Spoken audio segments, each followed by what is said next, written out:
Was our signal that we are going to get started. It is 6 o'clock on February 6th. I am Chairperson Katie Logan Hedges, the Chairperson of the Finance Committee. With me, I have committee members Jeff Hallinan and Tom Duval, as well as fellow council people Zach Brooks and Tom Kalitzka, President of Council, the Mayor, the Auditor, and the City Law Director, and the Assistant Law Director. So we will go ahead and start, call the meeting to order. Can we do a roll call, please, Melissa? Hallinan. Yes, here. Duval. Yes, here. Hedges. Here, thank you. The next item on our agenda is to approve the Finance Committee meeting minutes. There is a printout of these available to you. We accidentally inadvertently sent the wrong set in the email that went out, but Melissa did provide the updated version on your desk, so you should have those. Having reviewed those, any questions, comments, corrections from those meeting minutes from January 30th? I have none. Me either. I will make a motion to approve. Motion by Jeff Hallinan, I will second. seconded by Tom Duval. All in favor signify by saying aye. Aye. Opposed, same sign. Thank you. All right, so we have two pieces of business on the agenda. The first one I'm going to ask Melissa to read. An ordinance to authorize and implement the labor agreement between the Ohio Patrolmen's Benevolent Association and the City of Circleville. Thank you. So this is the OPBA contract that comes up for negotiation every 3 years. The terms of this have been previously discussed. Our options at this point are to pass it forward to council or to not. At council, then there will be a further discussion as a group, and then there are some choices that exist there as well. So any questions or comments for anyone regarding this as a follow-up from our previous discussion? So hearing none, is there a motion to forward it onto council, and that would go on to Tuesday, February 20th agenda? I will. Motioned by Tom Duval, second, Second, I will second. seconded by Jeff Hallinan. May we please do a roll call, Melissa? Hallinan. Yes. Duval. Yes, Hedges. Yes. So that will move forward to council for council's review. Second item on the agenda is regarding an annual appropriation. Melissa, if you don't mind reading that.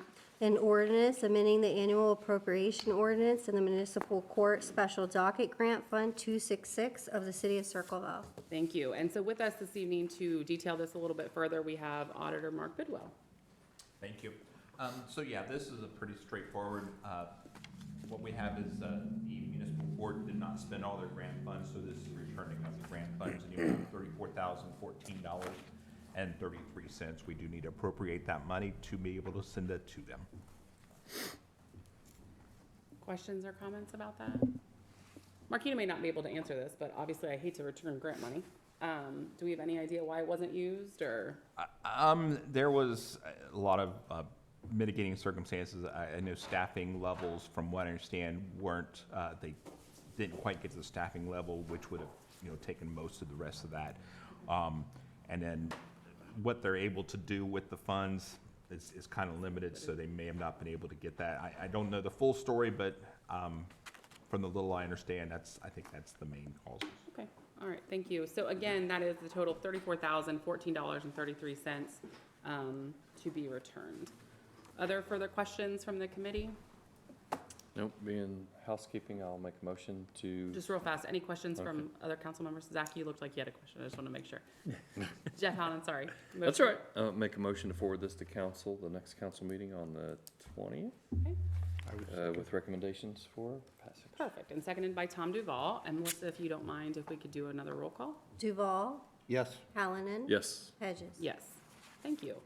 So that concludes the legislation portion of our agenda. Is there any items under old business? I have an item. So Mr. Duval, you have the floor, sir. Referring to our last Finance Committee meeting, we had a couple unknowns in terms of expenditures, which was brought to our attention, one of which was $40,000 to the Montrose Group. So Mark, I thank you for providing that information. And for the sake of discussion, I would like to read portions of that agreement.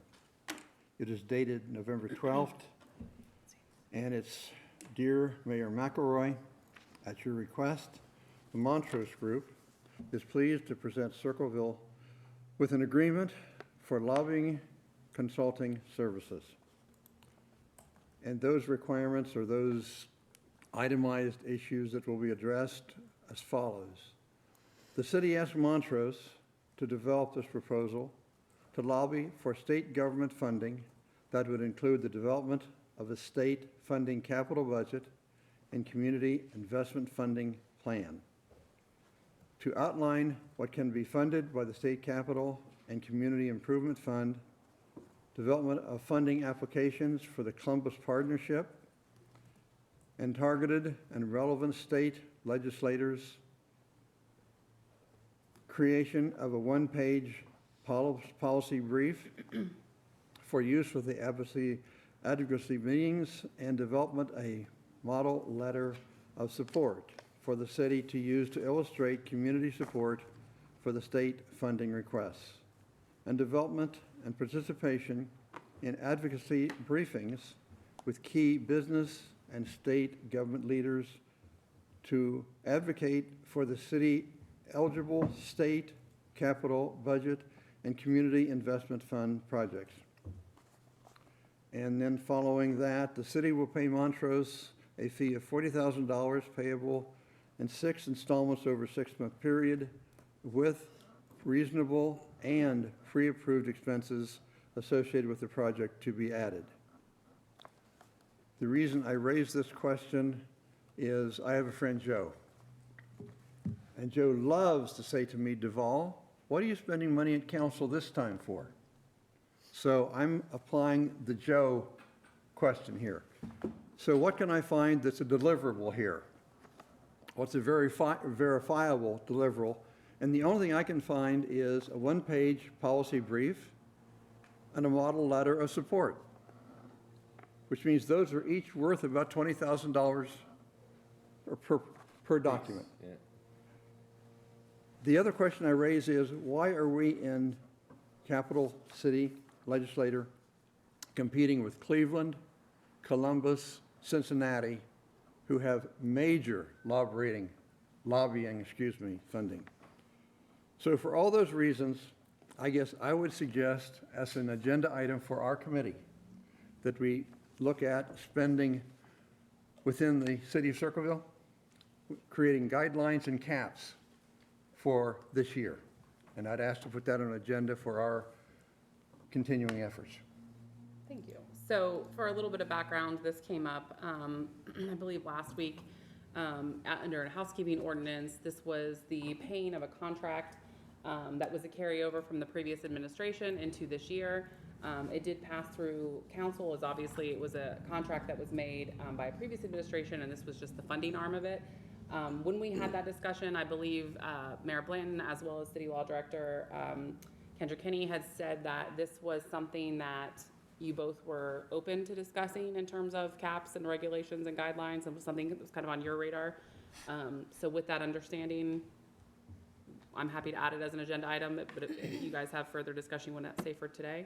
Yeah, I just want to be clear that there would be other deliverables that would come from that other than the 2 items that you said, and that would be the awarding of money through the state capital budget to the city of Circleville, if they were successful in the services that they provided to the city based on that contract. So it would not be $40,000 or $20,000 for each of those deliverables if we could get millions of dollars or hundreds of thousands of dollars from the state to go towards projects that come out of those projects. So I would look into what the All Ohio Improvement Fund is and what those dollars are and what they could go for and how beneficial that could be for the city if we were to get awarded money from that. And the basic bottom line is, if we get that money, you're absolutely correct. Okay, go ahead. Do we know what project they're lobbying for? I don't know the specific project that Montrose is lobbying for. I know that the project that State Representative Stewart has been working on for us is Barthelmess Park. Yeah, I thought it was Barthelmess Park. Okay. And so we're looking at large dollars to be appropriated. And this is a very large amount of money in that one All Ohio Improvement Fund. They are not looking at just lobbying for that one fund, because there are other funds right now through the state capital budget that we could get money from also. Do you know what the timing on that is? It has gone, it's my understanding that the House all the projects have gone through the House. Projects are before the Senate. right now, and I believe that deadline for projects to be submitted is March. So we should know something second quarter. Second or third. Okay. Okay, so just to be clear again, though, your concern is specifically regarding guidelines and spending caps, which we can add as an agenda That item, not is- Yes. specific to this contract. I was So- using this as an example. Yeah, perfect. I do think that it would be a good idea for there to be guidance in what amounts of money can be done by the administration and what amounts of money need to come before council for decisions. Okay. I understand that this is just one example, but we do have policies in place for other expenditures that go out from the city. We will be bringing other opportunities and conversations that the law director and I have for other applications. Okay, so I'll reach out to both of you as well as the auditor for some guidance, and we'll get this. I think where we currently are in this is obviously reaching back out to those department heads and those projects. It's a very different feel on a contract that has to be utilized by, let's say, our service department than a contract that maybe has to be utilized by the law director's office in terms of what we're talking about funding caps at. So clearly, we need to understand their needs and not come to this board or this group in an effort to make their jobs harder, make everything tied up that we may need money for projects quickly to go through. So I think this is a project that we are focusing on.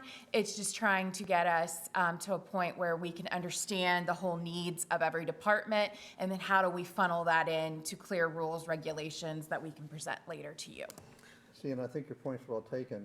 For example, Jim Stanley, that's $1 million contract, because that's part of his job, and that's why we need to break it by Department. job responsibility, if you will.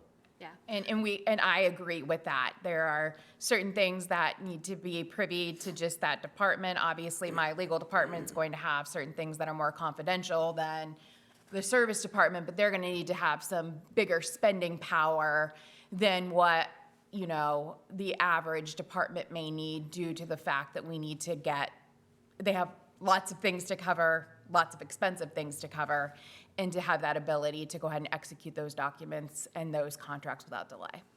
I would also add that I think that there's a line that needs to be established where the legislature legislates and the mayor's office and the administration administrates what you say. And I would just request that you consider not tying the hands of the administration in the work that they are able to do when considering these types of amounts and what we are allowed to do. Because we can't operate the city if we're spending 100 hours a year asking you to be able to spend $3,000. Yeah, if you don't mind, I think, I look forward to, you look at this contract and I think Tom's right. It's just, we still don't even know what it's for, right? So it was done, and I know neither one of you will do something like that, where you just have a contract, you're not really sure what it's for. It's opened into two, which we've seen several of these, so they say, well, whatever expenses that we have that we might occur, then we can charge you from that standpoint too, where I know we've worked to clean up some of those where there's a limit to how much they can spend. So, yeah, I think that hand in hand, just, with Katie working with you guys to get something that keeps your hands pretty free for the things you need to do for the city, but at the same time, the contracts are much better written. And I think this stance, and a lot of this, unfortunately, you guys aren't seeing because, the 8 to 4 job some days of the law director's office is to meet with those individuals, to review some of those contracts. While I'm not necessarily always the contract negotiator, I will look at the terms of the contract, let's look at legality, let's look at practicality, and say, okay, if we're gonna enter this, we need to understand that we can potentially be on the hook for this, this, and this. Or this is accepted in this practice, but we need to think about this long-term. So I think those communications are happening, hopefully to an extent now that my administration is taking over, so that I understand what contracts are out there and the liabilities attached to the city, and hopefully as part of an oversight that we all kind of know what we're getting into ahead of time. I think also this kind of goes hand in hand, kind of a, I don't want to undercut, but we are, I think the way our current grant statute and resolutions and ordinances are, we need to maybe consider allowing those department heads to apply for grants first and then doing the ordinance on the back end once we're awarded the grant. A lot of these grants have a 30-day time frame. And if we have to draft the ordinance first, get it through committee, present it to council, we may be out of the 30 days before they can even apply to it. And that's an untapped source of funding that we were really doing a disservice on not seeking. So I think that that's been one of my initiative projects long-term. Obviously, bear with me, I'm on day, 40? That I'm trying to get a grasp of and try to make, is it 37? Got corrected over here. And try to make, this process a little smoother, but to allow us to bring a different, revenue of funding in where we're not, always feeling like we're strapped. If we have alternative sources here, then I think that that's going to aid us long-term. Then if we know we're getting the grant, then obviously the ordinance will be drafted for the purposes of the grant and how spending is going to be applied. Couldn't agree more with us allowing to apply for a grant, having to go through council. I agree with you 100%. Other questions? Go ahead. Feedback. This is refreshing. Thank you. Questions, comments from council, committee members, anybody else? Okay, hearing none. Any other old business for the good of the order? No, there isn't Oh. any. So now, Now I may, you can do it. I move that we adjourn. I'll second Okay, that. so motioned by Tom Duval, seconded by Jeff Hallen, and we are adjourned at 6:17, and we'll move right into the safety agenda that starts at 6:15. Yes.